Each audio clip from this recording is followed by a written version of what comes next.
Assalamualaikum warahmatullahi wabarakatuh. Perkenalkan, nama saya Sabrina Putri Maharani dengan NIM 2019-1050-1079 dari Program Studi Perencanaan Wilayah dan Kota Universitas Negeri Jember. Pada video kali ini, saya ingin memperkenalkan atau menjelaskan mengenai ArcGIS. ArcGIS sendiri merupakan sebuah aplikasi yang digunakan oleh mahasiswa perencanaan wilayah dan kota. Sebelumnya, apa kalian sudah mengenal apa itu ArcGIS? Nah, ArcGIS sendiri merupakan software berbasis Geography Information System atau yang bisa kita singkat sebagai GIS yang dikembangkan oleh ESRI atau Environment Science and Research Institute. ESRI sendiri merupakan sebuah perusahaan yang telah lama berkecimpung di dalam bidang geospasial. Produk utama ArcGIS terdiri dari 3 komponen utama, yaitu ArcView yang berfungsi sebagai pengolah data komprehensif, pemetaan, dan analisis. Yang kedua ada ArcEditor yang berfungsi sebagai editor dari data spasial, dan yang terakhir ada ArcInfo yang merupakan fitur yang menyediakan fungsi-fungsi yang ada di dalam GIS, yaitu meliputi keperluan analisa dari fitur geoprocessing. ArcGIS pertama kali diluncurkan kepada publik sebagai software yang komersial pada tahun 1999 dengan versi ArcGIS 8.0 dengan pengembangan dan tuntutan akan fitur yang dibutuhkan ESRI selalu memberikan pembaruan pada ArcGIS. Pada saat ini telah keluar versi yang terbaru update 2016 yaitu ArcGIS 13.0. Selanjutnya saya akan membahas mengenai komponen atau fitur ArcGIS. Yang pertama ada ArcMap. ArcMap adalah software paling utama di dalam ArcGIS Desktop karena hampir semua tahapan GIS seperti input, analisis, dan output data spasial dapat dilakukan pada ArcMap. Sama halnya dengan penggunaan software pemetaan lain seperti AutoCAD, Landscape, dan sebagainya. Demikian, banyak tugas-tugas GIS yang tidak dapat dilakukan menggunakan ArcMap, sehingga penggunaan masih perlu untuk mempelajari dan menggunakan software ArcGIS desktop lain selain ArcMap. Selanjutnya yang kedua ada ArcCatalog. ArcCatalog memiliki fungsi untuk pengolah data spasial meliputi input, konversi, dan analisis data. ArcCatalog dapat dianalogikan sebagai File Explorer atau Windows Explorer pada OS Windows. Namun, karena tugas spesifik untuk menangani data spasial, maka fungsi pengolahan file yang dimiliki oleh ArcCatalog lebih khusus dan spesifik. ArcCatalog tidak saja digunakan untuk mengolah data spasial, tetapi juga untuk melakukan analisis data. ArcCatalog bisa disandingkan dengan ArcMap. Biasanya ArcCatalog digunakan untuk menambahkan data ke dalam ArcMap dengan cara drag dan drop dari ArcCatalog. Yang ketiga ada ArcGlobe. ArcGlobe adalah bagian dari ArcGIS Desktop yang ditunjukkan untuk eksplorasi data spasial secara virtual dengan ukuran dan cakupan data yang besar. Jika ArcScan menampilkan data spasial secara lokal, maka ArcGlobe menampilkan data spasial dalam perspektif global. ArcGlobe merupakan serupa dengan software Google Earth dari Google atau Whirlwind dari NASA. Selanjutnya, bagaimana cara kita untuk memperoleh data dasar? Peta dasar dapat kita peroleh dari batas administrasi SHP atau bisa kita sebut dengan data awal. Ada dua data, yaitu data raster dan juga data vektor. Yang pertama ada data raster. Data raster adalah data yang disimpan dalam bentuk kotak segi empat atau grid atau sel sehingga terbentuk suatu ruang yang teratur. Foto digital seperti areal fotografi atau foto satelit merupakan bagian dari data raster pada peta. Raster memiliki data grid continue, nilainya menggunakan gambar berwarna seperti fotografi yang ditampilkan dengan level merah, hijau, dan biru pada sel. Pada data raster, objek geografi dipresentasikan sebagai struktur sel grid yang disebut sebagai pixel atau picture element. Resolusi atau definisi visual tergantung pada ukuran pixelnya. Semakin kecil ukuran permukaan bumi yang dipresentasikan oleh sel, semakin tinggi resolusinya. Data raster dihasilkan dari sistem penginderaan jauh dan sangat baik untuk mempresentasikan batas-batas yang berubah secara gradual seperti jenis tanah, kelembapan tanah, suhu, dan lain-lainnya. Peta raster adalah peta yang diperoleh dari fotografi suatu areal. Foto satelit atau foto permukaan bumi yang diperoleh dari komputer. Atau dari peta raster yaitu yang bisa kita lihat diambil dari satelit cuaca. Yang kedua ada data vektor.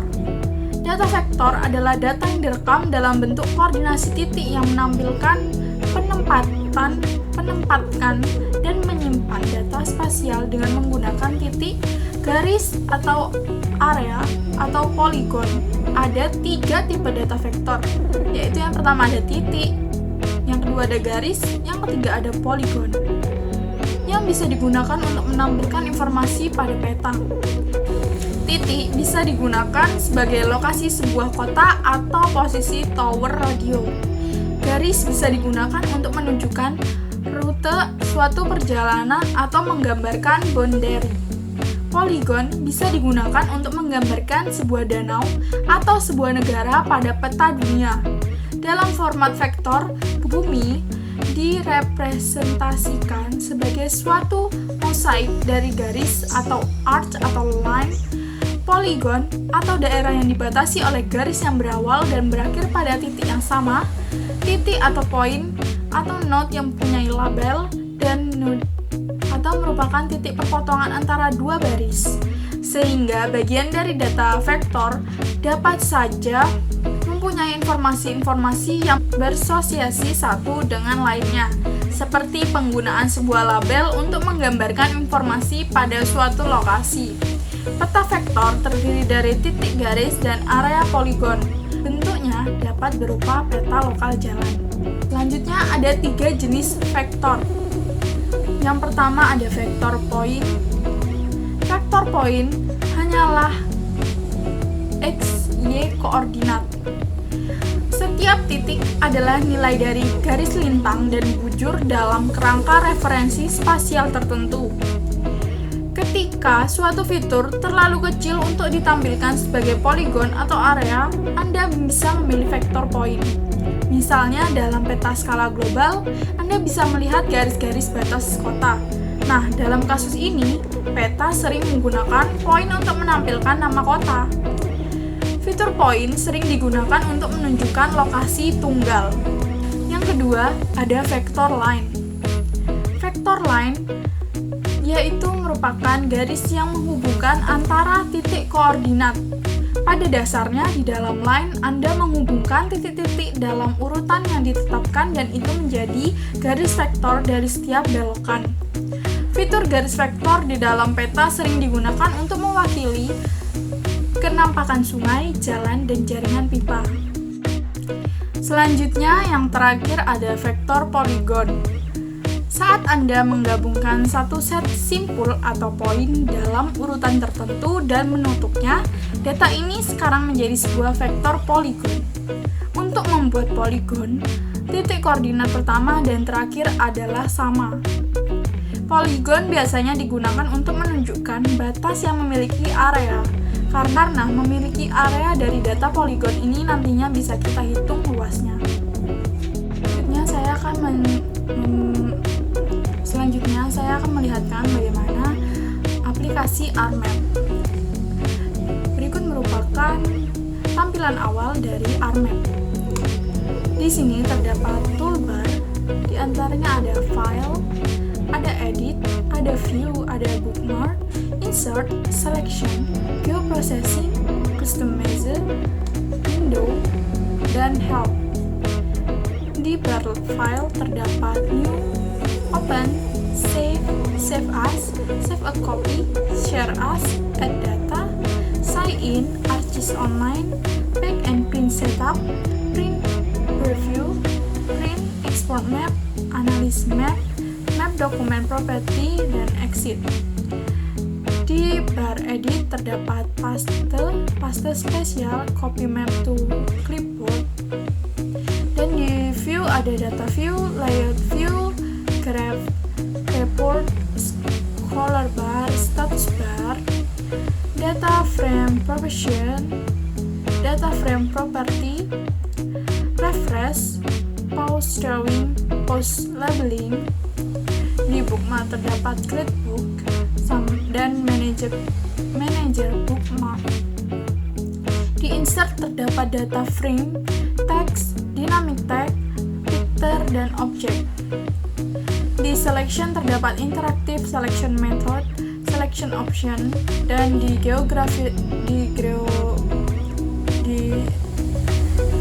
geoprocessing terdapat better, clip, interact, union, merge, dissolve, search, foldable, arc toolbox, environment, resolve, model building, Python, geoprocessing option. Di customers terdapat toolbar, extension, add-in manager, customers mode, style manager, RMap option. Di Windows terdapat overview,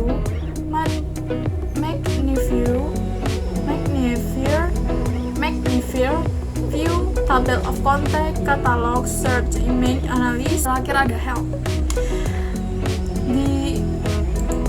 Selain itu di sini juga terdapat tulisan table of contact.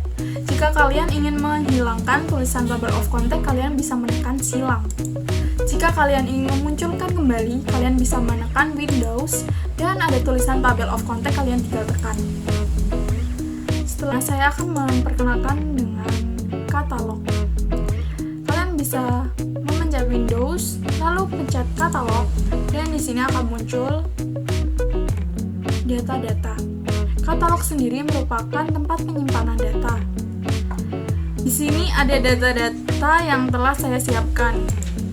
Berikut contoh administrasi kecamatan. Kita juga bisa merubah warna dengan memencet di table of contact. Berikut contohnya, kita bisa merubah dengan apa yang kita mau. Seperti saya misalnya contoh untuk saya ingin merubah menjadi warna pink. Jika kita ingin mengetahui ini merupakan kecamatan apa, kita bisa menekan klik kanan pada mouse dan ada tulisan identify. Kita bisa pencet dan ya ini bisa kelihatan seperti ini. Ini merupakan kecamatan Kota Baru, Kalimantan Selatan. Tampilannya akan seperti ini. Saya akan menunjukkan tentang ArcCatalog. Bisa kita lihat di sini terdapat toolbar yang terdiri dari file, edit, view, geoprocessing, customize, window, dan help. ArcCatalog memiliki katalog tree yang dimana kita bisa lihat dari memencet Windows dan di situ ada katalog tree, kita pencet saja. Lalu akan muncul data seperti ini. Di ArcCatalog ada folder connection yang dimana folder connection untuk mengkoneksikan suatu data. Berikut juga terdapat toolboxes, yaitu toolboxes sendiri di dalamnya terdapat terdapat isi tool dari ArcGIS. Selain itu juga terdapat database service, database connection, GIS service, my hosted service, ready to use service. Berikut merupakan tampilan dari toolbox.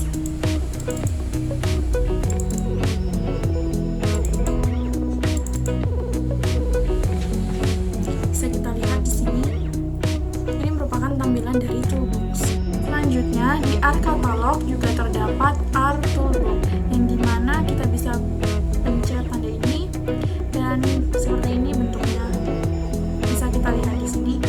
Toolbox sendiri berguna untuk membantu kita untuk memudahkan dalam pengerjaan. Saya akan mencontohkan dengan menambahkan sebuah data dari jalan. Kita lihat di sini. Di sini terdapat contact, preview, dan description. View ini bisa kita buka. Untuk preview bisa kita lihat bahwa preview menunjukkan letak geografi.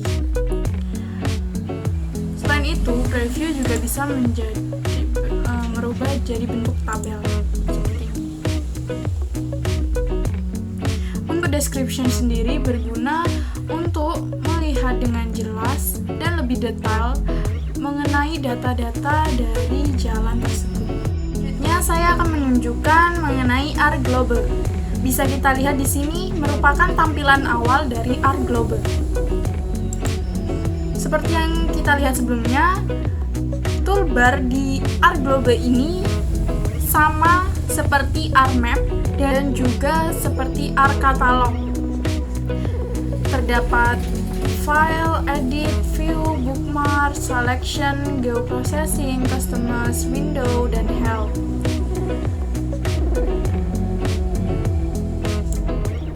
Selain itu, di ArcGlobe juga terdapat katalog yang dimana kita bisa menyimpan data-data kita. Sekian penjelasan saya mengenai ArcGIS dan mohon maaf apabila ada kata-kata yang kurang berkenan. Terima kasih. Wassalamualaikum warahmatullahi wabarakatuh.